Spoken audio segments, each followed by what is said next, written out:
হুগলির কামারপুকুরে 1836 সালের 28শে ফাল্গুন ব্রাহ্মণ পরিবারে জন্মগ্রহণ করেছিলেন রামকৃষ্ণ পরমহংসদেব। এই তিথিকে স্মরণ করেই কামারপুকুরে পালিত হয় ঠাকুর শ্রী রামকৃষ্ণ পরমহংসদেবের জন্মতিথি। 189তম জন্মতিথি উপলক্ষে বুধবার থেকে 3 দিন উৎসব পালিত হচ্ছে কামারপুকুরে। ভোর 4:30টার সময় দিনটির সূচনা হয় মঙ্গল আরতি ও বেদ পাঠের মাধ্যমে। তারপর শ্রী শ্রী রামকৃষ্ণ কথামৃত পাঠ, বিশেষ পুজো ও চণ্ডী পাঠ অনুষ্ঠিত হয়। সকাল 7:30টায় এক বিশেষ শোভাযাত্রা কামারপুকুর এলাকা পরিক্রমা করে, যেখানে প্রায় 7,000 ভক্ত শোভাযাত্রায় পা মেলান।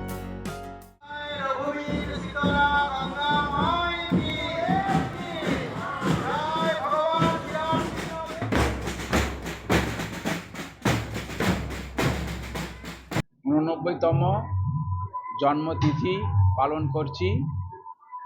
আমাদের এই উৎসব 3 দিনের উৎসব।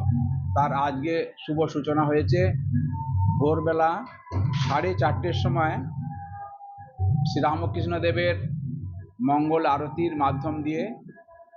তারপরে আমাদের সাধু ব্রহ্মচারীরা আমরা বেদ পাঠ করেছি, গীতা পাঠ করেছি।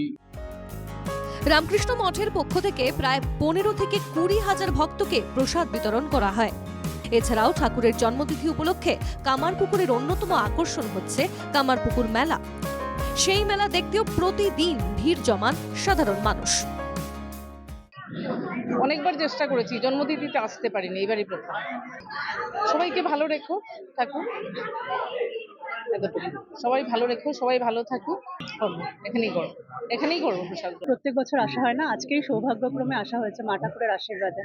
ভীষণ ভালো লাগছে, এখানের পরিবেশ ভীষণই সুন্দর, আর সমস্ত মহারাজরা রয়েছে, নানা রকম প্রোগ্রাম হচ্ছে, তারপরে ঠাকুরের প্রসাদের ব্যবস্থা রয়েছে।